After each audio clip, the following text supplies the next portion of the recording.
কিছু প্রশ্ন আমারও আছে দিশার হাজব্যান্ডকে নিয়ে বা বিয়েটা নিয়ে। আচ্ছা, প্রথম কথা হচ্ছে দিশার হাজব্যান্ডকে দিশা সোশ্যাল মিডিয়াতে মুখ দেখাচ্ছে না, মুখটার মধ্যে কোনো ইমোজি দিয়ে রাখছে, অথচ মোটামুটি সবাই জেনে গেছে দিশার হাজব্যান্ড কে, এবং সেই মানুষটার সোশ্যাল মিডিয়াতে একটা না দুটা প্রোফাইল পিক আছে, এবং সেই প্রোফাইল পিকে ওর এক্স বউ নিয়ে ভিডিও আছে, এবং আরেকটা প্রোফাইল পিকে ওর প্রেজেন্ট বউ নিয়ে কিছু ভিডিও আছে, রিলস আছে। সেখানে দাঁড়িয়ে যখন সবাই জেনেই গেছে দিশার বর কে, দিশার বরের প্রোফাইল পিক কোনটা, দিশার বরের এক্স ওয়াইফ কে, তাহলে দিশা তোমাকে একটা প্রশ্ন আমি করব, তুমি কেন তোমার বরের মুখে ইমোজি দিয়ে রাখছো? কারণ মোটামুটি সবাই জেনে গেছে। ইনফ্যাক্ট তুমিও নাকি তোমার কোনো একটা সোশ্যাল মিডিয়ার অ্যাকাউন্টে তুমি তোমার বরের ইনস্টা আইডিটা লিঙ্ক দিয়ে রেখেছো, তাহলে তো সবাইকে তুমি খুলেই রেখেছো, খুললাই আছে যে এই লোকটাই তোমার হাজব্যান্ড। তাহলে তুমি নিজে এসে ডাইরেক্টলি শর্টসের মাধ্যমে দিয়েও তো পরিচয় দিতে পারো যে এই সেই ব্যক্তি যে আমার হাজব্যান্ড। কেন একটা সিক্রেসি মেনটেন করছো, সামথিং মিস্টেরিয়াস, যেখানে সবাই জেনে গেছে এই সেই ব্যক্তি, এই তার প্রথম স্ত্রী, তার সাথে বিয়ে হয়েছে, যেখানে একটা প্রোফাইলে লেখা আছে জার্নালিস্ট, আরেকটা প্রোফাইলে লেখা আছে অ্যাডভোকেট। এখানে অনেকেরই প্রশ্ন, জার্নালিস্ট কি করে অ্যাডভোকেট হলো, জার্নালিস্ট পড়তে পড়তে অ্যাডভোকেট হলো নাকি, এরকম অনেক ব্লা ব্লা ব্লা অনেক প্রশ্ন, যে প্রশ্নগুলোর উত্তর আমরা দিলেও পাবলিক অতটা নিচ্ছে না। যখন তুমি উত্তর দেবে সেটা যেভাবে নেবে, যখন তোমার রেজিস্ট্রি ম্যারেজ হয়েই গেছে, যখন তোমার কোনো মন্দিরে তুমি গেছো, যদিও তুমি সিঁদুর পরনি, দেখলাম কালকে ভিডিওটাতে প্রোফাইল পিকটাতে তুমি এখনো সিঁদুর পরনি, তো যে একটা রেজিস্ট্রি ম্যারেজ করা মানে তো বিয়ে হয়ে যাওয়া, হাজব্যান্ড ওয়াইফ হয়ে যাওয়া। যখন তোমার বিয়ে হয়ে গেছে, এবং তাও যদি বুঝতাম পাবলিক জানতো না কিছু, যে কে বর, কোথায় বাড়ি, পাবলিক সবটাই জেনে গেছে, তাহলে তুমি কেন লুকিয়ে রাখছো? তুমি ওপেন কোনো ভিডিওতে অ্যাটলিস্ট দেখিয়ে দিলে তো হয়ে যায় এই আমার বর, উনি অ্যাডভোকেট, বাস এইটুকুনি। তো এইটুকু না করে একটা সাসপিশিয়াসনেস কেন রাখছো? সবাই সাসপিশিয়াসনেসে ঘুরছে, সন্দেহ, আচ্ছা এটা না ওটা, আদৌ কি বিয়ে হয়েছে নাকি কথাতে বিয়ে হলো, কেন রাখছো? এই প্রশ্নটা আমারও। এবার আসছি তোমার বরের যে এক্স ওয়াইফ, তার সম্বন্ধে কিছু কথা বলতে। তো সেই নীলাঞ্জনা, তো সে নাকি আবার ঝিমির বন্ধুর বন্ধু, মানে আমরা গ্লোবাল ওয়ার্ল্ডে বাস করি, কিন্তু ওয়ার্ল্ডটা এতটা ছোট বোঝা যাচ্ছিল না। তো ঝিমির বন্ধুর বন্ধু হচ্ছে তোমার সতীন। ব্যাপারটা একটু কেমন লাগছে না? তুমি কি এইগুলি খবর টবর নাও নি, নিয়েছো কিছু মাইন্ড করনি, ভাবছো যে হ্যাঁ ওর হয়েছে ওকে, তার মানে কি ওই এক সাথে যোগাযোগ না থাকলেও অনেক কিছু খবর কিন্তু তাহলে ঝিমি পেয়ে গেছে বা অন্যরাও পেয়ে গেছে। তো এর জন্যই বললাম, এই ঢাক ঘুরঘুর না করে মানুষের মনে সন্দেহ তীরটা অনেক বেশি না বাড়িয়ে তুলে তুমি যদি সুন্দরভাবে, যেহেতু তুমি ব্লগ করছো যে এই সেই মানুষ যার সাথে আমার অলরেডি কোর্ট মেরেছে, তাহলে যতটুকুন কথা রটছে, একটা বিয়ে, দুটো বিয়ে, তিনটে বিয়ে, 10টা বিয়ে, সেটা ওটার জায়গা থাকবে না। পুরো ব্যাপারটা যদি তুমি তোমার মুখ দিয়ে ক্লিয়ার করে দাও, এটা নিয়ে আর জল ঘোলা কেউ করবে না, আর ঘোলা জলে মাছ ধরাটাও পারবে না। তাহলে তুমি এটা কেন ক্লিয়ার করছো না যে হ্যাঁ উনি আমার স্বামী, উনি এইভাবে মাস কমিউনিকেশন করার পর উনি পরবর্তীকালে অ্যাডভোকেটের ল ডিগ্রি নিয়েছে, অ্যাডভোকেট হয়েছে, হ্যাঁ ওনার বিয়ে হয়েছিল, হি ওয়াজ ম্যারিড, ডিভোর্স হয়েছে, তারপর আমি ওনাকে বিয়ে করেছি। এই সমস্ত পয়েন্টগুলো তুমি যদি ক্লিয়ার করে দাও, তাহলে তোমার ভিউয়ার্স বা তোমার তোমার তো ফ্যান ফলোয়ার আছে, এদের মনটা তোমার দেখতে লাগবে। এরা এখনো জিজ্ঞেস করছে এসে দিশার বিয়ে গেছে, দিশার বিয়ে গেছে, তোমার পিকটার মধ্যে শাখা শুধু ছিল না।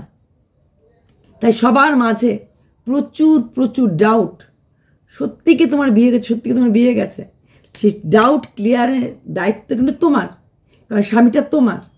ওটা 1 মিনিটের ব্যাপার, তুমি ডাউটটা ক্লিয়ার করবে, জাস্ট 2 মিনিটের ভিডিও ইজ এনাফ। যে উনি এটা পড়েছিলেন, তারপর উনি এসে অ্যাডভোকেট ল ডিগ্রি নিয়েছেন, এখন উনি অ্যাডভোকেট, উনি আমার হাজব্যান্ড, রেজিস্ট্রি ম্যারেজ হয়ে গেছে। রেজিস্ট্রি ম্যারেজ হয়ে যাওয়া মানে অফিসিয়ালি আর ম্যারিড। সেখানে আর কোনো মানে ইফ থাকে না, বাট থাকে না, ইফ বাটের জায়গা থাকে না। তাহলে তুমি কেন ক্লিয়ার করছো না? তোমার বর একটা রেকর্ডিংয়ে বলেছিল ও সোশ্যাল মিডিয়াতে থাকা পছন্দ করে না, সোশ্যাল মিডিয়াতে কিছু করা পছন্দ করে না, অথচ ইনস্টাতে কিন্তু ভালোভাবেই ও আছে। তাহলে সোশ্যাল মিডিয়া কী করে পছন্দ করলো না যখন সোশ্যাল মিডিয়াতে আছে? ইনফ্যাক্ট তোমাকে নিয়ে একটা অ্যাকাউন্ট খুলেছে, তুমি বলবে না কিছু একটা অ্যাকাউন্ট থাকতে লাগে, তার মানে সোশ্যাল মিডিয়া তো আছে। হ্যাঁ, ব্লগে সব কিছু দেখাবে আলাদা কথা, সোশ্যাল মিডিয়া যারা একদম সোশ্যাল মিডিয়া পছন্দ করে না এটা কোনো মিডিয়াতেই থাকে না। হ্যাঁ, যেহেতু তোমার হাজব্যান্ড ইনস্টাতে আছে, ইনস্টাতে বউর সাথে রিলস টিলস দিয়েছে, তার মানে উনি সোশ্যাল মিডিয়াতে সম্বন্ধে উনি ওয়াকিবহাল, এবং সোশ্যাল মিডিয়া অ্যাকাউন্ট খুলে উনি মানে রিলস অলরেডি বানিয়েছে। তাহলে এটা বলা দরকার ছিল না সোশ্যাল মিডিয়াতে আমি বেশি লাইক করি না, তাহলে বললেই হতো যে আমি অত ব্লগিং করতে মানে আমি একটু ইন্টারেস্টেড না। কথার পৃষ্ঠে কথা আসে। তুমি যদি ক্লিয়ার কথা সবাইকে বলে দাও, যেমন আমাদের বলতে সুবিধা হবে, তেমনি তোমার জন্য ভালো হবে। তোমার তো ফ্যান ফলোয়াররা তোমার মুক্তি শুনতে চাইছে। হ্যাঁ, জাস্ট 3টা বা 4টা লাইন যে উনি আমার হাজব্যান্ড, অথবা দেখে মুখ দেখাই তো রাস্তায় সবাই তোমার হাজব্যান্ড দেখেই ফেলছে ইনস্টাতে। হ্যাঁ, ওনার একটা ছিল বিয়ে, ওনার ডিভোর্স হয়ে গেছে, এখন আমি ওনার বর্তমান স্ত্রী, ব্যাস। ছোট্ট একটা 2 মিনিটের যদি কথা তুমি বলে দাও, পাবলিক হ্যাপি। তারপরেও তোমার এত কেন হেজিটেশন? কোথায় হেজিটেশন? হেজিটেশনটা কোথায় এটা তো বুঝতে পারছি না। মানুষকে যে ভিউয়ার্স আজকে তোমাকে এই জায়গায় এনেছে, যে ভিউয়ার্স তোমার সমস্ত দোষ গুণ ভুলে গিয়ে ভালোবাসায় জগতে নিয়ে এসেছে, তাদের কাছ থেকে তোমার কি লুকোনো? আর তুমি নিজে যখন সুখী আছো, তুমি যখন নিজে সব জেনে শুনে বিয়ে করেছো, তাহলে তো তোমার কোথাও পাস্তাবা নেই। তুমি তো ভিউয়ার্সকে নিজে এসে বলে দাও যে আমি খুব সুখী আছি, আমি খুব ভালো আছি, আমার কোনো ইচ্ছে নেই। হ্যাঁ, আমার হাজব্যান্ডের ছিল, ওটা পাস্ট, পাস্ট ইজ পাস্ট, আমরা পাস্ট নিয়ে ঘাটাঘাটি করি না, তোমরাও কাদা ছোড়াছুরি করো না। তাহলে কি হবে জানো তো? আমাদের মতো ক্রিয়েটারদের মুখে একটা পাঁচ মেতে পারবে, আর যারা নেগেটিভ কমেন্ট করছে এদের মুখও দিতে পারবে 5টা। শুধু শুধু ব্যাপারটাকে তুমি টানছো, খিচ্ছো, ইলাস্টিকের মতো বাড়াচ্ছ কেন? যাকে বিয়ে করেছো তার সম্মানটাও তো আকার তোমার দায়িত্ব, কিন্তু তো এখানে তার সম্মানটাকে মানে ছাড়খাড় করে দেওয়া হচ্ছে। তার 8টা 10টা বিয়ে বলে তার লংয়ে যাওয়ার নিয়ে নীল নীলাঞ্জনা আছে, আরেকটা আছে এরকম একজন, আর থার্ড নাকি তুমি, 3 জনের নাম রটেছে। তাহলে তুমি এটা ক্লিয়ার করে দাও,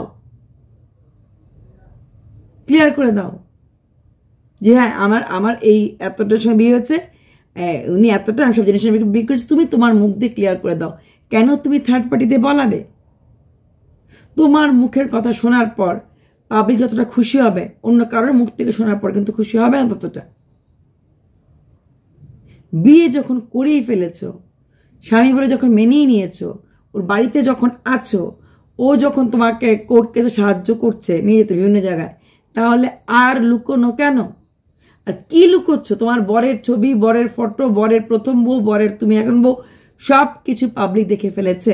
যখন সব কিছু এমনভাবে খুলে গেছে, পুরোটা তুমি খুলে জানালাটা, একটুখানি একটা পার্ট রাখার কি দরকার? কোনো দরকার নেই তো। এত তাহলে আমরা বুঝতে পারবো যে না 2টোই বিয়ে, একটা বা 2টো বিয়ে, না 3 নম্বর কেউ ছিল না। এই যে কনফিউশনগুলি আছে, এগুলো থাকবে না। হ্যাঁ, তুমি সব জেনে শুনে বিয়ে করছো আমরা জানি, আমরা জানি। তুমি যখন বলে তখন আলাদা কথা হবে যে হ্যাঁ আমি জেনে শুনে বিয়ে করেছি, আমি জানতাম এই। তোমার মুখ থেকে পাবলিক যখন শুনবে যে কথাটা আমি বলবো এক্স্যাক্ট তুমি বলো, তোমার বলটা আমার শুনবে বেশি। আর থার্ড পার্টিকে তুমি কেন দেবে তোমার প্রাইভেট লাইফ ডিসকাস করা? লাইফটা তোমার প্রাইভেট লাইফ, নিশ্চয়ই তুমি থার্ড পার্টি তুলে দেবে না।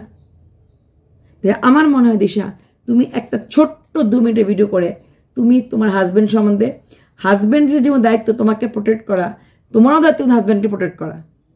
তোমার হাজব্যান্ডের নামও নানা কিছু উঠে যাচ্ছে, পারোনি তো লুকিয়ে রাখতে না। যখন লুকিয়ে রাখতে পারোনি, সত্যটাকে তুমি ডাইরেক্ট বলে দাও, তাহলে লোককে আর কিছুই বলতে পারবে না। এটা মনে রেখো। তা একটা রিকোয়েস্ট করবো, তুমি আর কাউকে কনফিউশনের মধ্যে না রেখে, কটা বিয়ে কি আত্মবৃত্তান্ত, তুমি নিজে বেরিয়ে এসো, নিজে বেরিয়ে নিজের মুখে বলো যে ও আমার হাজব্যান্ড, এইটা হচ্ছে সেটা পুরোটাই বলে দাও। কিন্তু তোমার বাড়ির লোক এত খুশি তোমার বিয়েতে, তোমার বলতে আপত্তিটা কোথায়, কোন জায়গায়? কিন্তু অন্যের মুখ দেওয়া না, নিজের মুখ। অন্যের মুখ ভাড়া করে হাজব্যান্ডের এই কোয়ালিটি আছে, হ্যান আছে, দরকার নেই। নিজের মুখ ভাড়া করে নিজেরটা দিয়ে দাও। আমার মনে হয় তাহলে পাবলিক কোনো রকম কনফিউশন থাকবে। অনেক দূর দূর থেকে লোক এসেছে, কোথায় গুয়াহাটি, কোথায় লখনৌ, কোথায় কোথা থেকে এসেছে, not by train but by bus. তাই ওদেরকে নিয়ে তুমি নিশ্চয়ই খেলা করতে পারো না। তো ওদের প্রতি আমার দায়িত্বটা নিশ্চয়ই আছে। ও দিদি বলো না, ও দিদি বলো না বলে আমাদের জিজ্ঞেস করে। তাই তুমি যখন বিয়ে করেই ফেলেছ, আমার মনে হয় তোমার ডিক্লারেশনটা দিয়ে দেওয়া উচিত। কোনো লাভ নেই, সব কিছু আউট হয়ে গেছে, ফটো ডিক্লারেশন সব আউট হয়ে গেছে। তাহলে তুমি আর লুকিয়ে কি করবে?